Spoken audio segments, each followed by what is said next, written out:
In this episode with Liz Josefsberg, we discuss why there's a gap between action and intention, the habits that are sabotaging your weight loss goals, how to break free from yo-yo dieting, and how technology is changing the health game for the better. Hey everybody, welcome to Health Theory. Today's guest is Liz Josefsberg. She's a weight loss industry expert and celebrity diet coach who's probably most famous for the unbelievable transformation she helped Oscar winner Jennifer Hudson achieve and maintain, and her new book, Target 100, has been endorsed by such luminary former clients as Charles Barkley, Katie Couric, and Jessica Simpson. She's also appeared on a gaggle of media outlets, including Good Morning America, The Dr. Oz Show, The Oprah Winfrey Show, Katie and the Doctors. But what I find most interesting about your approach is that it's so mental, that you're starting with getting people to interrupt their patterns, to create new habits.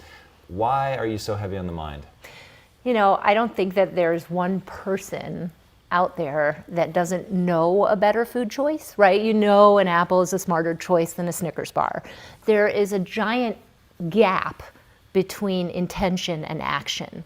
Worked for countless weight loss companies for years and years and watched as people were prescribed, a food plan where they sort of just followed the food plan, but until something broke.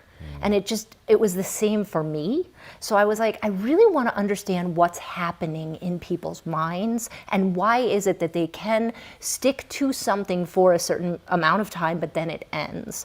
So as I kind of rotated in my career away from working in Weight Watchers and Lifetime Fitness and some of these larger brands into creating my own company and my own philosophy, my first step was to understand, why do we do what we do? Because it isn't that we don't know what the smart choice is. So I went about sort of really looking into the brain science behind, why would, say, a woman come in and I'd weigh her at Weight Watchers and she would, the funny thing that happens before a woman weighs in is they start just spewing and almost like a confessional. They say, oh, I had a really good week until Friday when I had, 37 points left and I ate 39 points and I felt so bad about it that I ate 275 points. Wow. And I was like, wait, you ate 2 points over, which wouldn't have made you gain weight, but something's happening in the brain. So started to look into the research, and it turns out that any time that we feel guilt or shame about a food choice or an action, it actually activates the reward center in the brain. Meaning it makes us want to feed the reward center? Or? Absolutely. So the one thing that so you're it's like trying... a craving is what it's to have the emotional reward. Yeah, so when we look at the brain under an MRI, when the feelings of guilt or shame, which so many diet programs, right, they create these boundaries at which once you cross that boundary, you are somehow bad. You have somehow broken a line. So this is sort of back to that woman, right?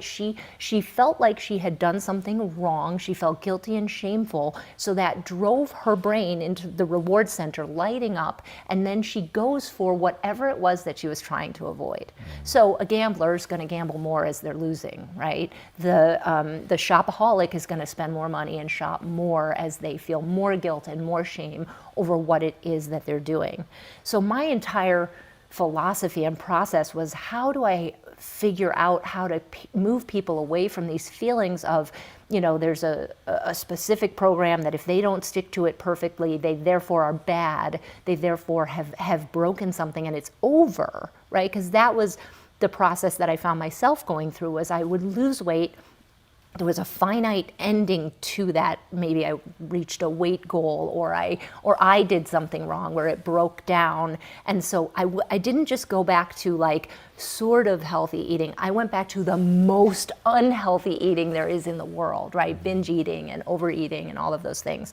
So, and I was seeing this with so many people. So I really felt like I really wanted to start to make people understand how their brain is driving them and remove some of those feelings of guilt and shame and give them the tools and the worksheets and the exercises that would help them to unravel their thought process around this and where they picked up those ideas. It's really interesting to me, and I think this is what I found so fascinating about Target 100. The way you open the book, like first with your story, which is amazing, and I definitely want to talk about that. And then to your point, like once people understand that they've built this unhealthy relationship with food, then they can actually get to the cause and begin to unwind it. Yes. And I heard you say one time that, I think oftentimes people are surprised because I have to come to them at the diet level because that's what they expect. That's exactly but right. That's not where we're going to stay. No. And I thought that was so interesting. That's exactly right, right? Like, it's so funny, I have to come at them with what resonates with what they can understand at this moment,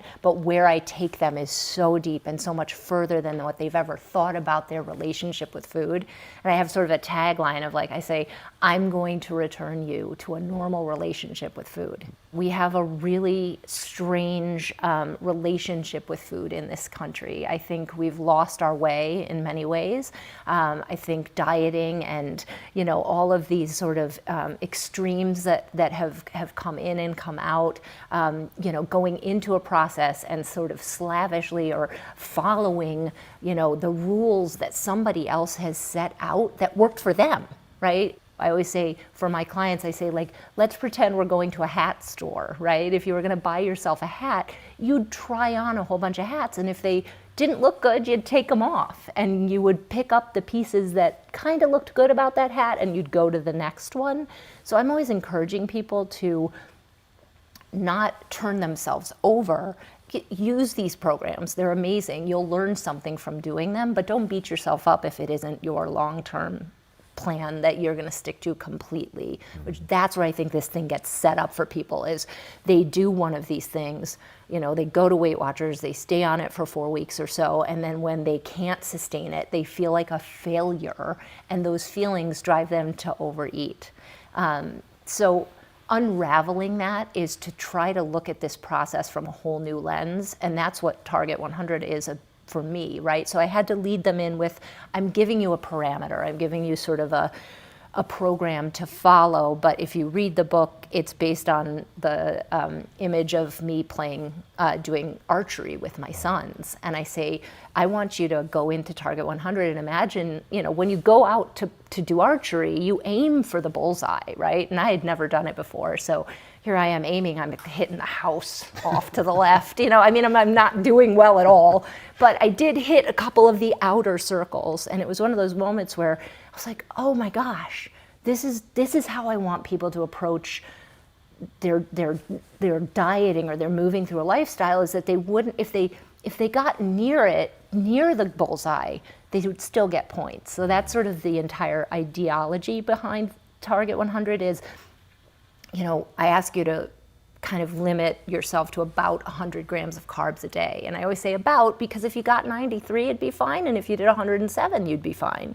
It's when you say like, oh gosh, I missed this perfect mark, so I may as well just go and eat and drink everything off on the face of the planet. So what drives unraveling this, which is the most important thing for people to hear, is that we are just a bundle of habit patterns. 50% of what we do in a day is simply habit. And habits are relegated to a back portion of the brain where, honestly, we aren't even present when we're doing them. And we do that for a really important reason, right? Because if I had to decide how to wash my hair every day, that would be exhausting my decisions for later in the day. So we have to love our habits, but if 50% of what we do in a day is habit, then 50% of the decisions we're making about how we feed ourselves, when we do, are we eating in the car? Are we eating on the go? Are we, how are we fueling our bodies? Then 50% of that is just kind of we're not even present for it, and we're just being driven to these sort of old, easy patterns so we don't have to think. So in the book, you break down the anatomy of a habit, which Yes. I thought was really cool. Walk people through quickly that are watching now that might have a tenuous or unhealthy relationship with food. Yeah. They have habits that aren't taking them where they want to go. They may be blind to those habits. How do they become aware? And then more importantly, how do they create that new pattern? Great. So the anatomy of a habit is simple, right? Habits are just very, very simple. They are made up of 3 distinct things that happen. There is a trigger or a cue of some sort that kicks that routine off, that kicks the habit off. That habit then gives you some sort of a reward. So you may know that it would be best for you to have a healthy breakfast, right? But your habit isn't that you don't know that perhaps having a healthy breakfast would be smart. It's that your bad habit is you wake up and use the snooze bar 3 times in a row, making you, 15 to 20 minutes late every single day. So you get up, all of a sudden you're running late, you then skip breakfast altogether, you're completely stressed out, you get in the car, you get to the office and there's a coffee cart with donuts outside, you say, I'm just gonna get coffee. But as humans, anytime we see food, smell food, or talk about food, we're triggered to eat it. So you see the donut, you don't have any resolve at that moment because you've been eating the donut habitually for days. But it also releases a big fat dose of serotonin. So you are getting a real feel-good kind of thing. We back it up and we say like, so why is this happening? Okay, let's take that alarm clock. This trigger's bad. This lateness is triggering this donut. Let's move this alarm clock across the room, or stop using your phone as an alarm clock and get an actual alarm clock and put it across the room so you have to get out of bed. And let's stop being late, because that extra 10, 15, 20 minutes allows you to then go to the kitchen where we trigger other things, right? Where I put Post-it notes of like, okay, today's breakfast is X, Y, and Z. So you don't have to think. You just have to start to create this new pattern. Once you do something about 3 to 5 times, it begins to become this new fledgling habit, and it's not as painful. I think in that anatomy of habits, I think no one ever has talked about the emotional difficulty that ensues from changing a habit as well. I like to tell people to be aware that there will be so many emotions when you try to change something that's so comfortable and you don't have to think about. You will be mad, you'll want to stomp your feet, you'll feel angry, you'll feel sad, you'll feel, all of this anxiety. It's just that your body wants so badly to not have to think about these sort of less than important decisions that it feels very painful. But if you will repeat those things, as I say, 3 to 5 times, they become this fledgling habit. And you just need to sort of fan the flames of that habit. Soon enough, that becomes the comfortable thing. And all of a sudden, breakfast is knocked out. Like, all of a sudden you're like, oh gosh, I've got the stuff in the house, I'm eating breakfast every day, I'm not getting over hungry, I'm not eating the donut. That starts to lead to actual weight loss. That change of moving the alarm clock across the room. One thing that I like that you talked about is refusing excuses. So I can hear people like, they're hearing the story and it's like, yeah, I'm gonna move the alarm clock across the room, no problem. And then something happens and they're up late and it's like, oh, I just need to, snooze it a little bit. And they allow themselves the excuse of breaking the habit, which then immediately reverts them back to the way that they were behaving before. How do you get people to, because you said you can train this, how do you get them to get better at refusing excuses? Yeah, well, I think probably, as I said, 50% of what we do in a day is habit. More importantly, they estimate that 80% of the thoughts we've had already. It's recycled thought that goes around and around and around, right? And it's never positive. We don't have like happy, good thoughts that go round and around and around, right? It's like, this is never gonna work. It's always the negative, right? So one of the things I think is really important is beginning, and one of the pillars in the book is beginning to understand sort of stress relief and meditation to be able to sort of begin to clear those thoughts. I was shocked that you said that meditation is your #1 weight loss tip. Yes. Most of the eating and over drinking in the society that we live in now is due to literally being so stressed out and not having control over those thoughts that you were talking about, right? And meditation allows us to be in the moment to take the action. Whereas when we're stuck in the 80% tornado, we can't do anything. I was always a person who would sneak eat. Right? I didn't want anyone to see me eating. And it was a really bad habit. And even when I got married, like I would be like, oh, I'll be right up, honey. And then end up in the pantry, like sneaking some little bit of food because I didn't want them to see me eating, right? It's a bad pattern. I've worked on it. I've eradicated it to like 95%, right? But every once in a while, I will just find myself in there because burned into my neural pathways is this old habit and behavior. They never fade away completely. They live there, and that's okay. It's okay if I can eradicate it, 80 to 95%, I'm really gonna be able to live at a healthy weight.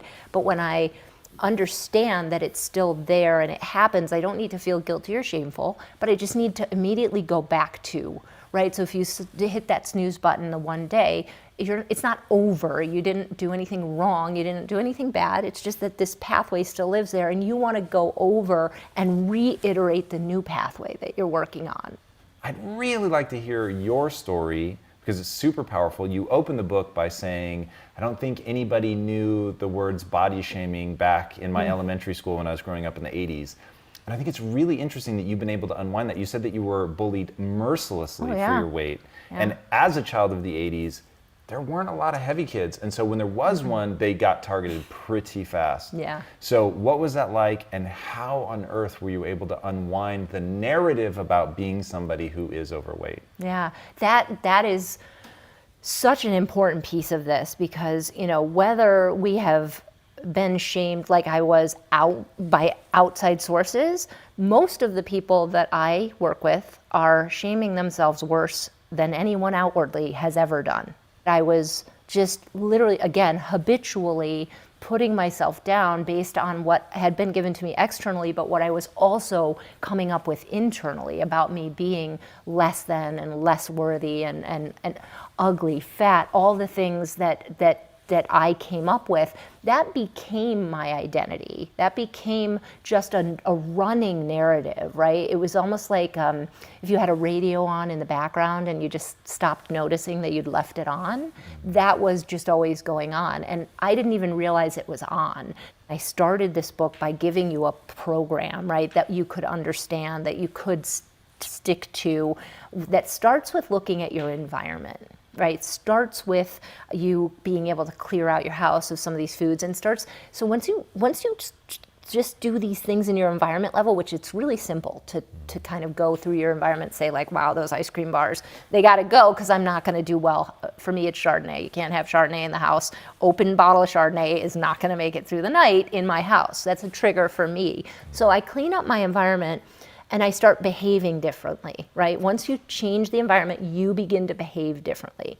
Once you behave differently, you start to actually feel like maybe you are capable of this. As long as I don't have the Chardonnay, wow, I don't drink it. So I'm capable of keeping it out of the house. And that capability begins to make me believe in myself just a little bit. And I go, wow, so I believe I could lose this weight. I believe I could be different. Once you believe in yourself, the very final piece is the identity piece. It's at the kind of the core of those levels of change. Once you get to that identity piece, that's where the real work starts. That's the unraveling. And that, for me, came through, learning to meditate, learning to quiet my brain, learning to understand the voices that I was telling myself. And I lost weight so many times over the course of my life. First it was 30 pounds about 5 different times. Then that escalated to 50. Then that escalated to 65. When I realized my entire identity was a yo-yo dieter.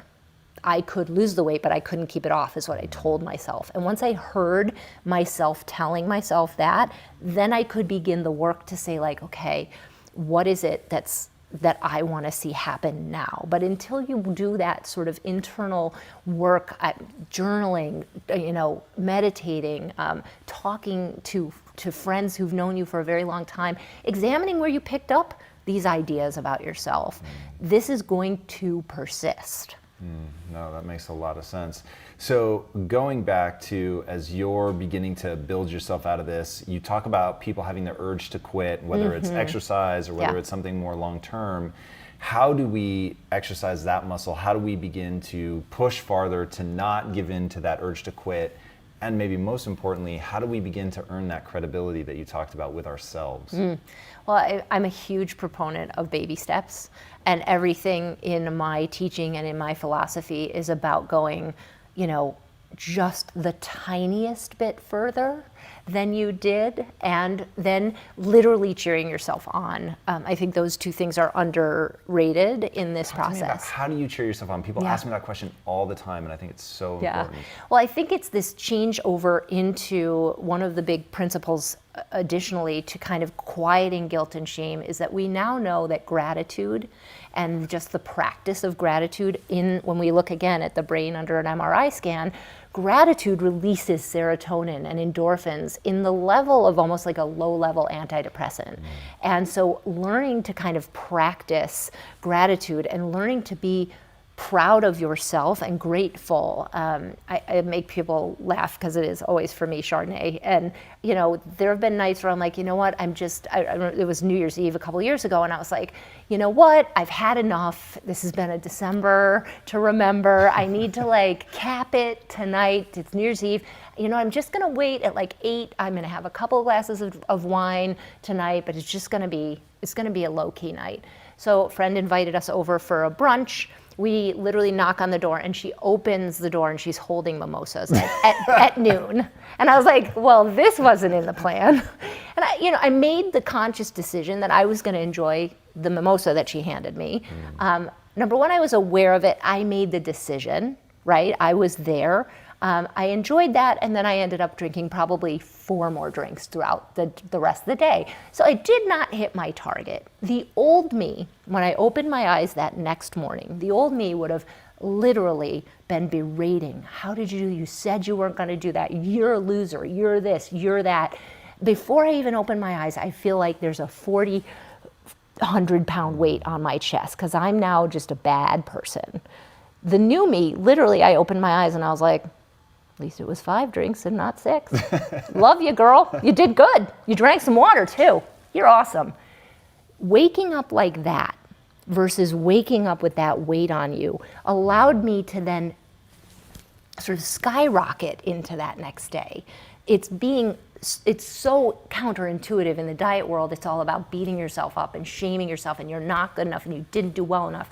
I want you to literally be grateful and appreciative and nourish every good choice that you make and let go of the bad ones, because when we focus on that negative, when we just keep berating ourselves, we can't go anywhere. We're stuck. I think people are afraid to do that because they think I've got to kick the horse harder to make it run faster. It's the absolute opposite. So it isn't that you didn't know that this was a healthier meal. You got to the restaurant, you're like, I don't know, cheeseburger or salad, I'm not sure which one. No, but can you use these new skills of planning a little bit before you get there? Can you begin to understand that there will be urges, like you were asking about this urge to quit, right? Urges, they happen for us all day long, not just with food, with all sorts of things. What I think has happened in this really rough environment that we live in is we've stopped, understanding how to reduce these urges towards food. And I think another thing I would love for people to hear is that just as human beings, every time we see food, smell food, or talk about food, we are driven to eat it. We have this sort of secondary hunger system that kicks in. And when we see it, even if we just ate a meal, our bodies are going to make us actually feel hunger symptoms, mouth watering, stomach grumbling. It's probably happened to every single person who's gone to a restaurant and overeaten a little bit and said, oh, can't eat another bite, until they bring that dessert cart around. And all of a sudden you're like, I got a second stomach. Where'd I get this second stomach? I love it. So we are prehistoric in that when we see food, smell food, or talk about food, we can eat more food. So understanding that and understanding the environment we live in, right? So if you're gonna go now to any sort of clothing store, they didn't used to sell food in clothing stores, but they sell food in clothing stores now because they know that by making you walk through that maze as you wait to pay for your purchases and get more stressed out by your children asking you, can I have, you're going to be driven to eat that food, and they're going to make money off of you buying those foods at the checkout that they're not even making on the clothes. The margin's better on the food for them because that food can sit there till 2027 and the clothes are out of style in 6 months. So they know what they're doing. If you can start to navigate this very dangerous environment that we live in and say like, okay, I understand that I'm staring at a candy bar, so of course my mouth is gonna water. That doesn't mean I have to eat it. Once you understand your physiology and your physical response to just the seeing of food, you can begin to navigate and control those urges a little bit more. I think urges as well, the one place and the chapter that seems to really just blow people away is that I'm a personal trainer. I've spent years exercising. I want you exercising because that's the one place where you finally practice, day in and day out, you practice pushing through the urge to quit. Because there will be a moment in your exercise where you're like, there might be a moment before where you're putting on the shoes, where you're like, I don't have time. You're gonna have all this mental junk come up at some point, whether it's before, during, or after. You're gonna have to deal with some sort of urge to not do what you're doing. I love in the book how you talk about that exercise is really about exercising the mind even more than it is about exercising the body. I think that's so astute, and I think that people really miss that a lot. And going back to the notion of earning credibility with yourself, what does that process look like? Yeah. We are all day making promises to other people, right? I have children, and if I tell my child that I'm gonna show up for them, you have to believe I would literally walk across fire. Like, I would walk across fire for that child. But what I realized was I wasn't ever doing the same loving thing back to myself. I had become completely disposable. I was, making a promise and then breaking that promise to myself, which made me not trust or love myself. Because would you trust or love an external person who continually broke their promises to you? So establishing integrity with yourself becomes probably one of the greatest things you will ever do. You're going to gain life skills that make your work better and your family life better and your love life better. Because once you can look at yourself in the mirror and say, I do what I say I'm going to do for me. In that vein, I think establishing integrity with self goes back to that baby steps principle, right? I think really saying, okay, I want to establish I'm going to exercise more this year. I think that's a giant statement that no one can even quantify, right? What does that mean? I think you have to go to a very micro level with yourself and say like, okay, I haven't exercised in 2 years.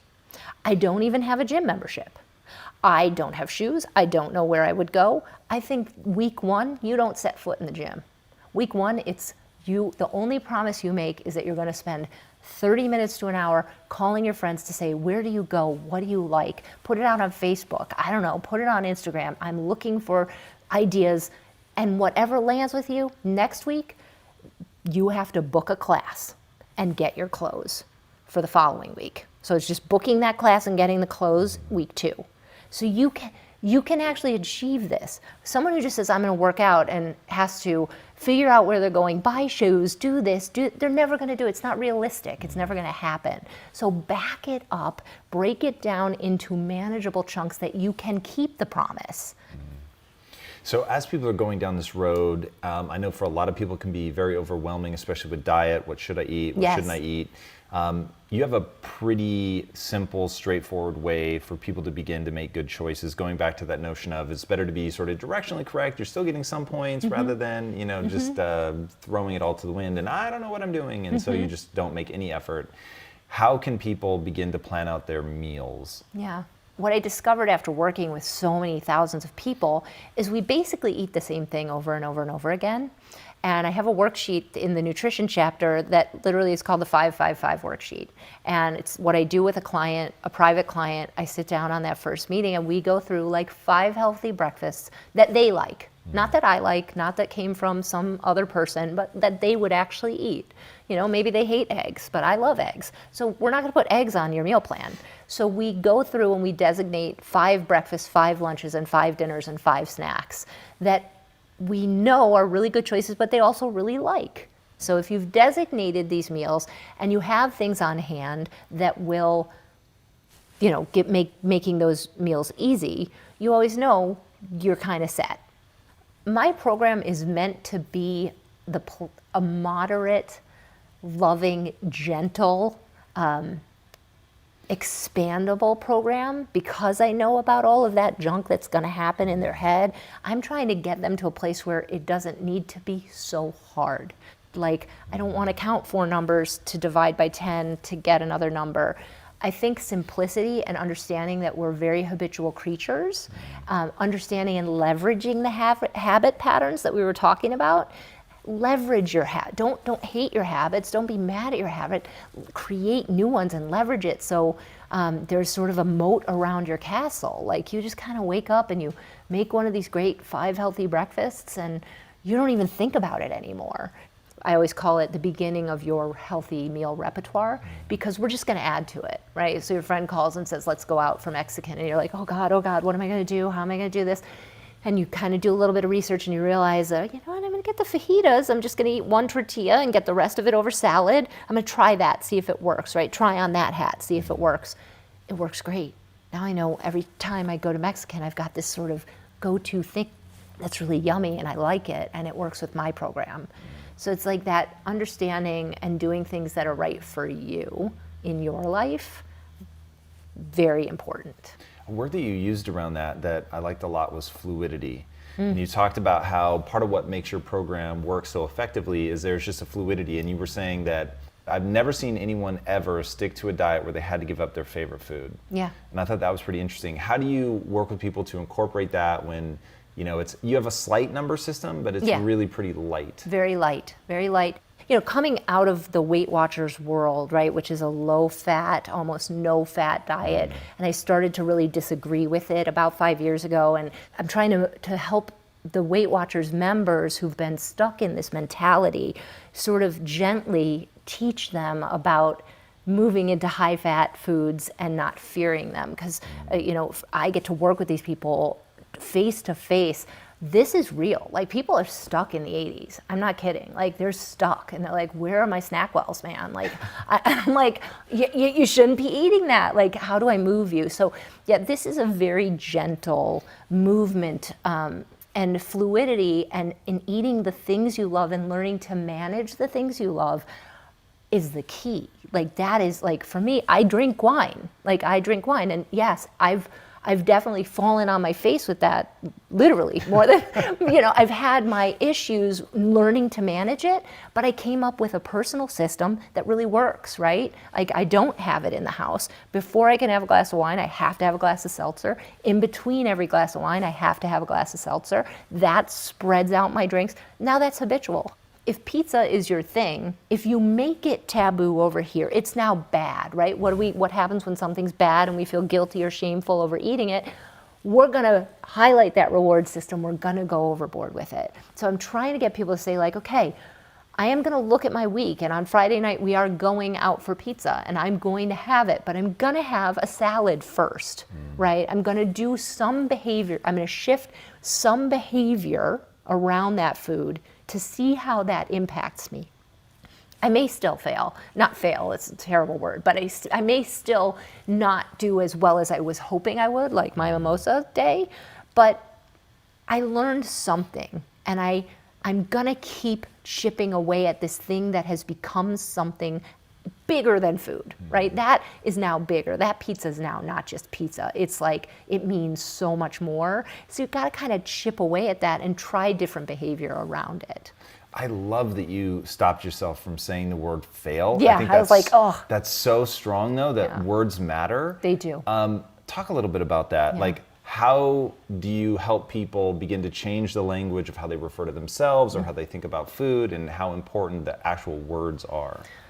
It's critical. I mean, I just think, again, like the way I would speak to my sister, for example, who I love dearly, if she came to me and said, like I went out for pizza, and I wouldn't ever speak to her like, you're such a failure, why'd you do that, you know? So it's a best friend, a sister, even a child. Like, how would you, I have this funny thing in the book of like, you know, as your kids learn to walk, right? They like kind of pull themselves up on a coffee table and they take a tenuous step.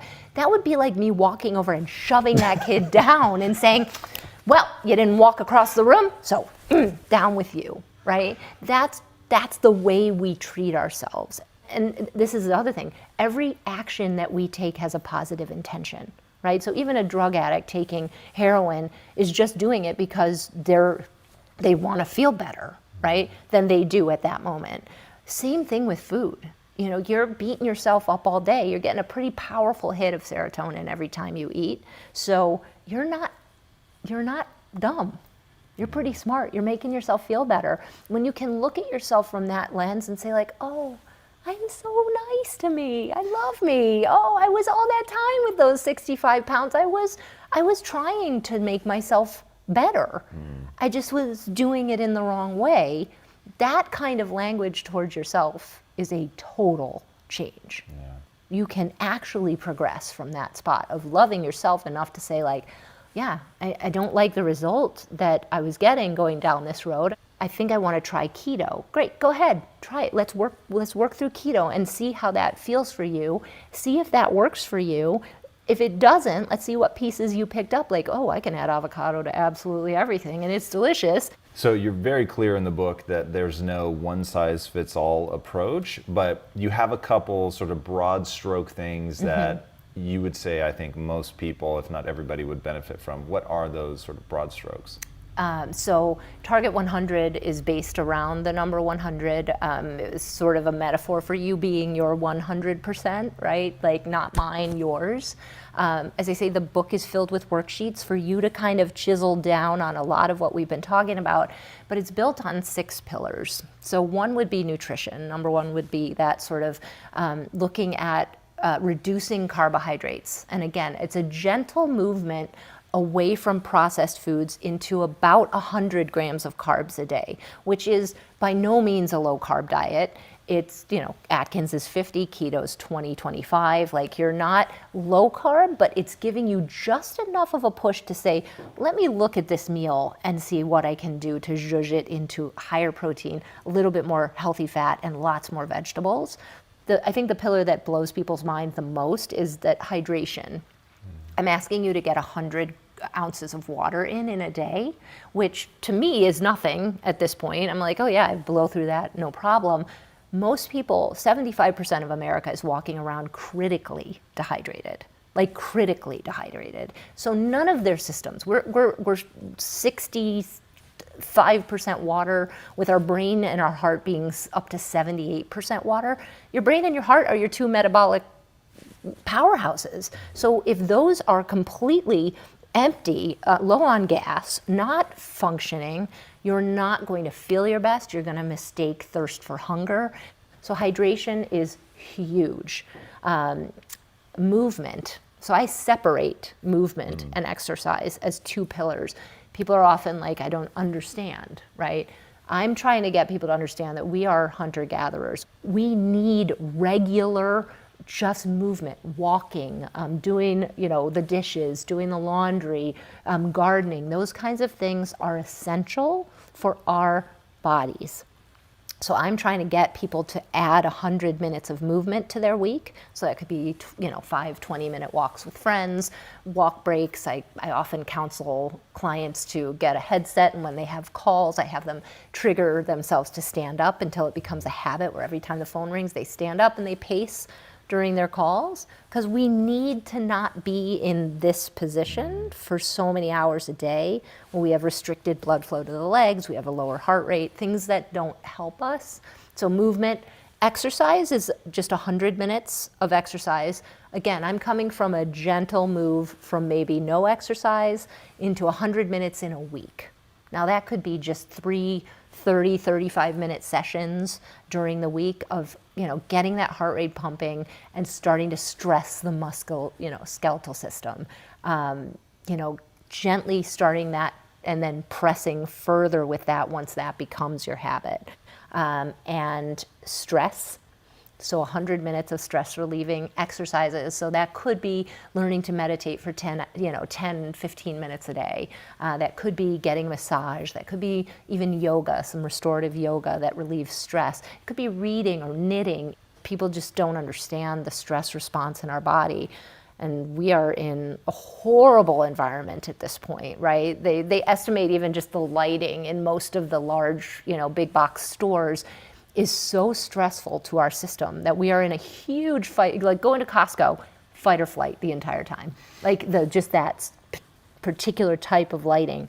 So in the fight or flight scenario, very simply, your body is grabbing a tiny bit of fat to power your run away from whatever danger is coming your way. Once your body grabs that tiny little bit of fat, your entire system says, oh boy, we're losing our body fat. We got to make her hungrier so she eats more so we can restore that body fat so that we're safe if the nuclear winter comes, right? So your entire system, if we don't learn to kind of quell the stress response, we're going to keep being driven to overeat, driven towards high fat, high salt, high sugar foods, because those are the ones that release the serotonin and get the stress down. So stress is a big piece, and sleep, which I think is, again, another place that most people, especially, working one-to-one with people, we're like a mess. And that is when we detox. That is when our bodies kind of restore and get ready and renew. And if you miss sleep, you're going to be hungrier. You're going to have about a 30% gap between this ghrelin and leptin, right? So ghrelin tells you to go eat, leptin tells you to stop eat. We got a big gap there, and ghrelin is winning when you haven't had enough sleep. So those are the pillars that I'm really trying to get people to think about. I was trying to expand the conversation, right? So all the other diet companies are really just talking food. That's all you hear. Here's your food system. Like, oh my God, like that's like one little tiny piece. I find it really interesting that you're also super involved in like wearables and technology and stuff like that. What are things you think people should be tracking? What are wearables? Or I know you've got this really interesting scale that you got involved with, which is fascinating. Like, what are some of the cutting edge technology things that people could do to further themselves in this journey? Yeah, I've become really passionate about technology because when you're trying to break habits, technology can be that great trigger, right? Your phone can trigger new habits. So at the very smallest level, you don't have to buy anything. Your phone is tracking your steps for you as long as you have it on you. I think tracking your steps, even for a short amount of time, is so important, right? So we go back to that movement pillar. The majority of people are walking between 3,000 and 5,000 steps in a day, which is unbelievably low. Unbelievably low, right? That's just like almost not moving at all. And I give like a whole outline of a woman in the book of like her day, and she was like, no, I'm so busy. Oh my God, no, I'm on my feet all day. When we really tracked it, she was on her feet for like 12 minutes because she's she's busy. She doesn't have 5 minutes to herself, but she's jumping from one thing to the train. She sits on the train, then she goes to the office, then she sits at the office, and she comes home. She drives her kids for 2.5 hours. So people are busy, but they're not moving. So I think understanding that you're not moving, even though you think you are. What's the number of steps you think people should aim for? We aim for 10,000.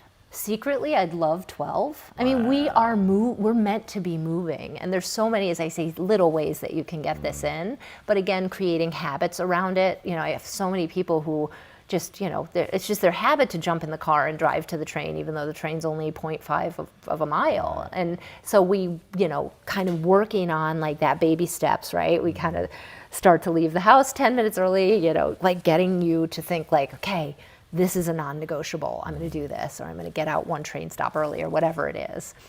So secretly, about 12,000. I think tracking your sleep is fascinating. It's really important because I think, again, people are like, no, I'm good. And then they realize like that these little things are getting in their way. They're getting on their phone right before they go to bed, and they're getting wrapped up in social media, and then they're getting stressed out because she's doing better than me at work and I'm falling apart, and oh my God, and then they don't fall asleep or the quality of their sleep isn't good. So understanding that and changing I would say like the two biggest places I work with people are their nighttime and their morning time habits. That's interesting. Right? So we look at that and say we leave that phone downstairs at 10 and we go upstairs and there's just no more getting on to social media or something like that. It can be like this very impactful thing. Again, I didn't talk to you about food. We just moved your phone, like, and that impacted the way you ate the next day.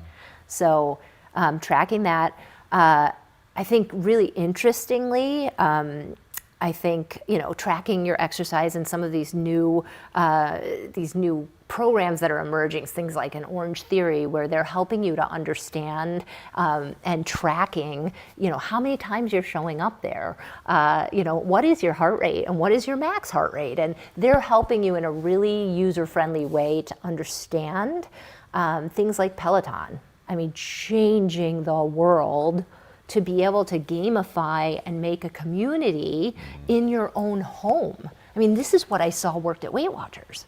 This is community support and accountability. I think food tracking is completely unnecessary and is not realistic.